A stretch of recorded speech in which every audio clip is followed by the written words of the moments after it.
कहते हैं खुद से मिलाता है योग, ईश्वर की अनुभूति कराता है योग। योग एक ऐसी विधा है जिसका इतिहास बहुत पुराना रहा है। आज हम सब योग के महत्व को समझने लगे हैं।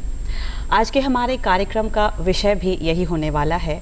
आज के कार्यक्रम में हम योगा के महत्व को विस्तार से जानेंगे और इस विषय पर बातचीत करने के लिए हमारे बीच आज जो खास मेहमान मौजूद हैं वो हैं वरिष्ठ फिजियोथेरेपिस्ट एवं योग प्रभारी IGIMS पटना में। तो आइए स्वागत करते हैं डॉक्टर रत्नेश कुमार चौधरी का। नमस्कार। बहुत कार्यक्रम बिहार बिहान में बहुत स्वागत है। जी बहुत बहुत धन्यवाद। और बिहार बिहान विधान इस कार्यक्रम मुझे बुलाने के लिए आप सभी का बहुत बहुत आभार। साथ ही दर्शकों को भी मेरा नमस्कार और जो भी मैं कहूँगा उससे उनको लाभ मिलेगा, यही मेरी आशा है। जी सर, सबसे पहले यहाँ से शुरुआत करेंगे। 21 जून को हम इंटरनेशनल योगा दिवस मनाने जा रहे हैं और हम अब इस बात को समझने लगे हैं कि योगा हम सब के लिए बहुत ज़रूरी है। योगा हमारे शरीर में परिवर्तन तो लाता ही है, साथ ही साथ आपसे ये जानना चाहेंगे कि ये हमारे जीवन को किस तरह से परिवर्तित करता है, हमें बताएं। देखिए, योग जो है एक जीवन जीने की पद्धति है। It's not a therapeutic approach, लेकिन इसके बहुत सारे चिकित्सकीय फ़ायदे हैं। इसलिए योग का आज इतना ज़्यादा महत्व हो गया है। योग का आज इतना ज़्यादा महत्व है कि अब MBBS, फिजियोथेरेपी, नर्सिंग, इन सभी में योग को कोर्स करिकुलम में इंक्लूड किया गया है। आम लोगों की तो बात ही छोड़ दें। 2018 से नेशनल मेडिकल काउंसिल ने, जो पूरे MBBS कोर्स को रेगुलेट करती है, उसने योग को इंक्लूड कर दिया है। और 2022 से हम लोग MBBS में नियमित रूप से योग की क्लासेस ले रहे हैं।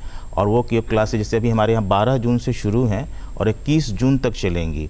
तो आम लोगों को तो करना ही चाहिए, डॉक्टर्स को भी उसके बारे में अवेयर होना चाहिए, क्योंकि बहुत सारे मेटाबॉलिक डिसऑर्डर्स यानी शरीर की ऐसी बीमारियां हैं, हड्डी नस की बीमारियां हैं, ब्लड प्रेशर बढ़ना, कोलेस्ट्रॉल का बढ़ना, मोटापा, ऐसी बहुत सारी बीमारियां हैं जिसको आप दवाइयों से ठीक नहीं कर सकते। उसके लिए आपका जो lifestyle modification that is more necessary. इसलिए अब डॉक्टर्स को भी ट्रेनिंग दिया जा रहा है और आम लोगों को तो इसमें ट्रेनिंग और इसमें शिक्षा जरूर लेनी चाहिए। ये आम लोगों की ज़रूरत है और आज के समय तो इसकी बहुत ज़्यादा ज़रूरत है, अन्यथा आप स्वस्थ ही नहीं रह पाएंगे। जी डॉक्टर साहब, भाग दौड़ भरी ज़िंदगी है, हम थकते हैं, बीमार होते हैं, दवा खाते हैं, सो जाते हैं, फिर ठीक हो जाते हैं, फिर वही रिसाइकिल चलता रहता है, फिर हम वही काम करते हैं। और आज के डेट पे अगर बात की जाए, क्योंकि आप एक फिजियोथेरेपिस्ट भी हैं, तो फिजियोथेरेपी और योग की अगर बात की जाए तो इसके प्रिवेंटिव और इसके ट्रीटमेंट और इसका अगर बात की जाए तो रिहैबिलिटी कितना बड़ा रोल है हमारे जीवन में, इसके बारे में जरूर बताएं। देखिए, हम कोई स्वस्थ व्यक्ति दवा नहीं खाता है, लेकिन स्वस्थ रहने के लिए आपको योग और फिजियोथेरेपी की बहुत ज़रूरत है। हम जब बीमार होते हैं तो दवा खाते हैं या सर्जरी करानी पड़ती है, लेकिन हम अगर अच्छे से योग कर रहे हैं, देखिए एक्सरसाइज इज मेडिसिन, व्यायाम दवा है, तो उसको अगर उस रूप में लें तो जब हम एक्सरसाइज करेंगे तो हम बीमारी जल्दी नहीं होंगे। जब बीमारी जल्दी नहीं होंगे तो प्रिवेंटिव एस्पेक्ट हो गया, बचाव का रास्ता हो गया।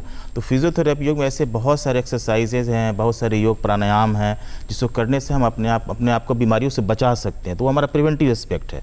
दूसरा है ट्रीटमेंट एस्पेक्ट। तो अगर कोई दुर्भाग्यवश बीमार भी हो गया, अब ऐसे मान लीजिए किसी को निमोनिया हो गया, पेशेंट एंटीबायोटिक्स ले रहे हैं कि भाई 8 दिन 10 दिन 1 महीने उन्होंने एंटीबायोटिक्स ली, लेकिन अगर चेस्ट फिजियोथेरेपी करें और योग के प्राणायाम करें तो आपको हो सकता है या होता है, हम लोग खुद देखते हैं, एक्सरेज में देखते हैं, CT स्कैन में देखते हैं कि अगले जो एंटीबायोटिक 10 दिन 20 दिन की ज़रूरत है वो 5 ही दिन लेने की ज़रूरत पड़ी और आप जल्दी ठीक हो गए। उसी तरह से रिहैबिलिटेटिव एस्पेक्ट जो है, जैसे मान लीजिए किसी का पैर कट गया तो हम लोग, दुर्भाग्यवश ऐसी घटना होगी, हम लोग उनको क्या करते हैं, आर्टिफिशियल लिम्ब दे देते हैं, प्रोस्थेसिस दे देते हैं, लेकिन उनकी ट्रेनिंग कैसे चलना है, मसल्स हमारी कितनी मजबूत हो, उसके लिए फिजियोथेरेपी योग का बहुत बड़ा रोल है। तो जैसा कि मैंने पहले कहा, एक्सरसाइज इज मेडिसिन, तो उसको उस रूप में ले, ना कि यूट्यूब पर देख करके या कोई अधकचरा ज्ञान प्राप्त करके। तो योग और फिजियोथेरेपी का प्रिवेंटिव, ट्रीटमेंट और रिहैबिलिटेटिव रोल तीनों है। जी जी सर, बहुत अहम बात कही आपने। सर, आपसे जानना चाहेंगे, जिम को लेकर लोगों के बीच बहुत क्रेज़ बढ़ रहा है। उन्हें ऐसा लगता है कि जिम शायद योगा से ज़्यादा इफ़ेक्टिव है, ऐसा है क्या?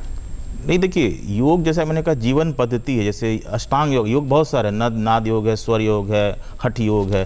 तो हम लोग जिस योग की बात करते हैं अष्टांग योग है। अष्टांग योग में यम, नियम, आसन, प्राणायाम, प्रत्याहार, धारणा, ध्यान और समाधि है। तो जहाँ तक जिम की बात हो, सिंपल एक्सरसाइजेज हैं। जिम में हम लोग स्ट्रेंथनिंग एक्सरसाइज करते हैं।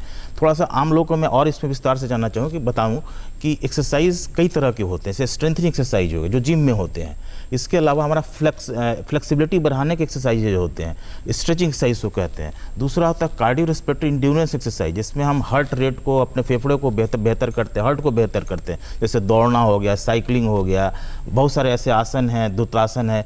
तो ये जो है अलग है बिल्कुल। तो जिम में एक्सरसाइज करने पर क्या होता है कि आपके शरीर का ही एक्सरसाइज होता है, मन का एक्सरसाइज नहीं होता है, आपके ब्रेन का एक्सरसाइज नहीं होता। लेकिन योग जो जीवन पद्धति है, हम जैसे यम नियम आसन करते हैं, उसमें क्या होता है कि आपकी सोच भी अलग होती है। आप कम खाना खाते हैं, प्रायः वेजिटेरियन खाना खाने लगते हैं, प्रोटीन के सप्लीमेंट नहीं लेते हैं, आप अपने आप को बेहतर करते हैं, आप बचाव करते हैं। लेकिन कई बार जिम में जो है, आप कई बार आपने देखा होगा अखबार में खबरें आती हैं, आप सुनते हैं, आप लोग भी न्यूज़ चलाते हैं कि भाई जिम करते करते किसी की दुखद का निधन हो गया। तो आपका शरीर की ताकत कितनी है ये आपका अंदाज नहीं है। लेकिन योग में आपके शरीर, हार्ट, मन की ताकत नापी जाती है। उसी अकॉर्डिंगली किसी योग अभ्यासी जो हैं या उसके टीचर हैं, उनके निर्देशन में जब एक्सरसाइज योगा करते हैं तो ज़्यादा बेहतर हो। तो योग और जिम में जो बहुत अंतर है, इसको एक तरह से नहीं लेना चाहिए। जी बिल्कुल। और अनामिका, हमें लगता है कि जो हमारे आजकल के जो यूथ हैं वो मतलब कि डोले शोले बनाने को लेकर कुछ ज़्यादा एक्साइटेड रहते हैं, जिस वजह से वो जिम ज्वाइन करते हैं। और जिम के बारे में कहा जाता है कि जिम, अगर आप जितना भी जिम कर ले, थकावट आपका पीछा नहीं छोड़ते, लेकिन उस थकावट को दूर करता है योग। और चूँकि अब फिजियोथेरेपी की भी अब हम बात कर रहे हैं, तो आज के डेट में फिजियोथेरेपी की अगर बात की जाए तो इसकी मौजूदगी क्या हर जगह मौजूद है? और बात करें कामकाजी महिलाओं के बारे में, गृहिणी के बारे में, उनके लिए फिजियोथेरेपी कितनी ज़रूरी हो जाती है? क्योंकि घर में वो एक माँ है, बहू हैं, कई सारी जिम्मेदारियां उनके कंधों पर होती है। तो और इसी के साथ साथ जो गर्भवती महिलाएं हैं, उनके लिए कितना ये ज़रूरी हो जाता है, इसके बारे में भी जरूर बताएं। मैं इंदिरा गांधी आयुर्विज्ञान संस्थान में टीचर भी हूँ, शिक्षक भी हूँ, प्रोफेसर भी हूँ, वहाँ बच्चों को पढ़ाता भी हूँ। तो मैं हमेशा ये कहता हूँ कि वही प्रोफेशन आगे बढ़ता है जो आम लोगों की नीड्स, ज़रूरतों को पूरा करता है। तो जैसे गृहिणियाँ हैं, वो उनके साथ कुछ समस्याएं होती है, जैसे माँ बनती हैं, वह गर्भावस्था होती है, तो गर्भ के बाद जो है उनके पास करीब हर गर्भावस्था के बाद करीब 15 किलो वजन, 12 से 15 किलो वजन बढ़ जाता है। पेट कई बार निकल जाता है, उनको कमर दर्द, पेरू का दर्द हो जाता है। तो वहाँ पर अगर फिजियोथेरेपी कराई जाए पोस्ट ऑपरेटिव, कई बार सीजेरियन सेक्शंस होते हैं, तो वहाँ जो है योग और फिजियोथेरेपी कराई जाए तो इन समस्याओं से निजात पाया जा सकता है। योग करें, फिजियोथेरेपी करें तो निजात पाया जा सकता है। साथ ही साथ अगर हमारी महिलाएं हैं, जैसे वर्किंग वुमेन है, वो कंप्यूटर पर, लैपटॉप पर, मोबाइल पर बहुत सारे काम करती हैं, तो आजकल हम लोग देखते हैं कार्पल टनल सिंड्रोम, जो हाथ में काफ़ी दर्द है, गर्दन में दर्द है, पीठ में दर्द है, सूजन हो जाता है, डॉवर्स हम लोग बोलते हैं। तो ये सब बीमारियां हैं, तो उनके प्रिवेंशन के लिए, फिर इलाज के लिए और ट्रीटमेंट के लिए उनको फिजियोथेरेपी और योग, और फिजियोथेरेपी में कई बार मशीनों का प्रयोग करते हैं, जिससे बीमारियां बहुत जल्दी ठीक हो जाती हैं और उनको अननेसेसरी दवाइयां नहीं खानी पड़ती। तो what we are doing, we are replacing unnecessary medication and surgery by physiotherapy. यानी अनावश्यक जो दवाएं हम ले रहे हैं और सर्जरी जो कर रहे हैं, उससे आप फिजियोथेरेपी करेंगे तो आपको ज़रूरत ही नहीं पड़ेगी। तो एक बहुत बड़ा चेंज हुआ है पिछले कई सालों में, और इसके लिए हम लगातार लगे हैं, आम लोगों को समझाते हैं, बताते हैं कैसे आपको बैठना, आपकी कुर्सी कैसी होनी चाहिए, एर्गोनॉमिक्स जिसको कहते हैं, हम कैसे ड्राइव करें, हमारा वर्क प्लेस कैसा हो, हमारे टेबल की हाइट कैसी होती है, इन सब चीज़ों पर हम लोग काम करते हैं और इससे बीमारियां महिलाओं में भी काफ़ी कम हो रही हैं। जी, तो डॉक्टर साहब, क्या फिजियोथेरेपी और योग क्या साथ में किया जा सकता है? बिल्कुल किया जा सकता है। देखिए, फिजियोथेरेपी मॉडर्न वे है, लेकिन वो लाइफस्टाइल नहीं है। लाइफस्टाइल जो है वो हमारा योग है। लेकिन चूंकि फिजियोथेरेपी के बहुत सारे आसन होते हैं, एक्सरसाइज जो होते हैं, मान लीजिए हम लोग पैसिव बैक एक्सटेंशन करते हैं, लेट करके सिर को ऊपर कर रहे हैं, उसी को हम लोग योग में सर्पासन कहते हैं।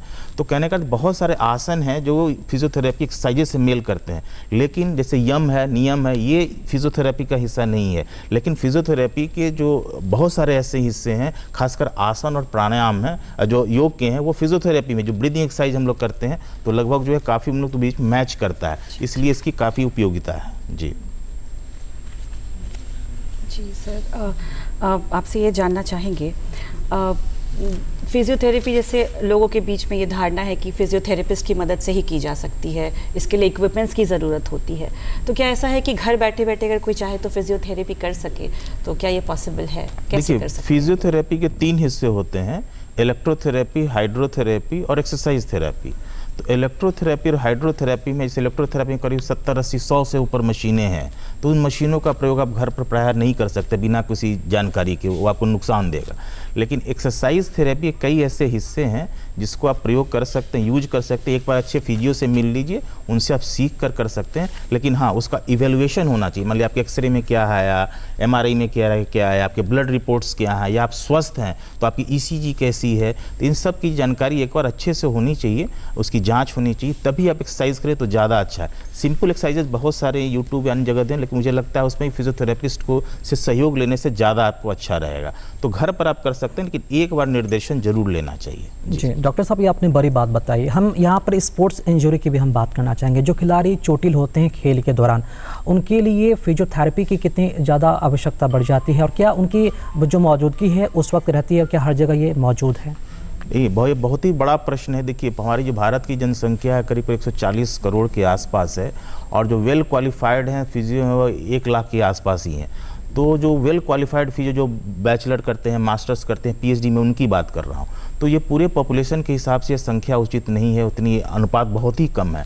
तो कई लोग जो हैं इधर उधर इलाज कराना शुरू करते हैं। सबसे बड़ी बात है कि स्पोर्ट्स इंजरी जो हो रही है, तो जो भी स्पोर्ट्स पर्सन से आप पूछेंगे कि आपके जो स्पोर्ट्स अचीवमेंट्स हैं उसमें योगदान सबसे बड़ा किसका है, तो सबसे बड़ा योगदान जो अपने कोच और फिजियो को देते हैं। तो अगर फिजियो नहीं रहेगा तो स्वस्थ ही नहीं रहेंगे। उनकी इंड्योरेंस घट सकती है, उनकी फ्लेक्सिबिलिटी घट सकती है, उनका मसल पावर घट सकता है, उनका परफॉर्मेंस अंततः जो है ओलंपिक में या एशियन गेम्स में कम हो जाएगा।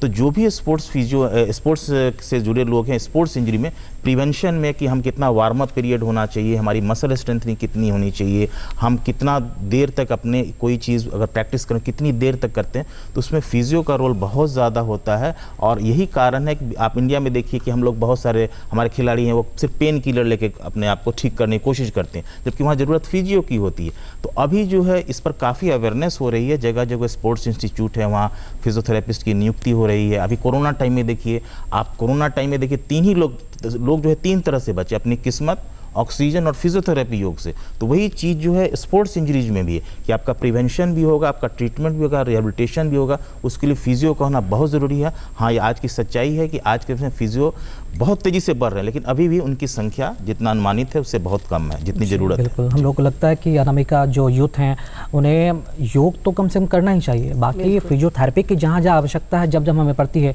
तो डॉक्टर से हमें सलाह लेनी चाहिए। फिजियोथेरेपी के कॉन्टैक्ट में हमें बिल्कुल रहना चाहिए। सही बात बोली आपने सर। फिजियोथेरेपी के बारे में जैसे कि अभी आपने बोला कि कम लोग हैं और धीरे धीरे संख्या बढ़ रही है, तो जो लोग इसके बारे में जानना चाहते हैं, शिक्षा इसके बारे में लेना चाहते हैं, खुद एक फिजियोथेरेपिस्ट बनना चाहते हैं, तो वो कैसे कर सकते हैं? देखिए, अभी जो ये बहुत अच्छा प्रश्न है, खासकर युवाएं जो हैं जो मेडिकल फील्ड में अपना करियर ऑप्शन खोज रहे हैं।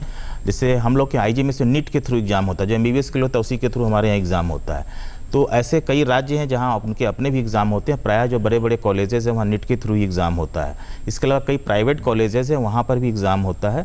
जो बच्चे 10+2 बायो के साथ हैं, 60% मार्क्स हैं, तो वो इस क्षेत्र में भी आए। इसमें बहुत ज़्यादा ऑप्शन है, क्योंकि इसमें प्रिवेंशन भी है। आप दवा नहीं खाते हैं, स्वस्थ रहने के लिए दवा नहीं, आपको एक्सरसाइज की ज़रूरत है, तो वहाँ आपका बहुत ज़्यादा स्कोप है। तो 10+2 के बाद वैसे बच्चे जो इसमें आना चाहते हैं वो नेशनल एंट्रेंस एग्ज़ाम होता है, उसमें भी जा सकते हैं। जैसे 3 नेशनल बड़े बड़े इंस्टीट्यूट से NIOH कोलकाता है, मैं जहाँ से पढ़ा हूँ दिल्ली विश्वविद्यालय में IPH दिल्ली है, और निरतार कटक है। उसके लिए अलग से एंट्रेंस एग्ज़ाम होता है। कहने का अर्थ है नीट है, इसके अलावा नेशनल एंट्रेंस एग्ज़ाम है, और साथ साथ जो प्राइवेट कॉलेज है उनके भी कुछ अपने एग्ज़ाम होते हैं, वहाँ पर जाकर एडमिशन ले तो ज़्यादा अच्छा रहेगा हमारे बच्चे। जी, चूँकि 21 जून को हम लोग इंटरनेशनल अंतर्राष्ट्रीय योग दिवस मनाने जा रहे हैं डॉक्टर साहब, मुख्य उद्देश्य यही है कि सभी का जो जीवन है वो योगमय हो। तो इस दिशा में युवा अधिक से अधिक जुड़ सके, एक कैंपेन के तहत भी इसे लगातार हम लोग मनाते आ रहे हैं। उद्देश्य यही है कि क्या मैसेज देना चाहेंगे इस मौके पर, अधिक से अधिक युवा इससे जुड़ सके?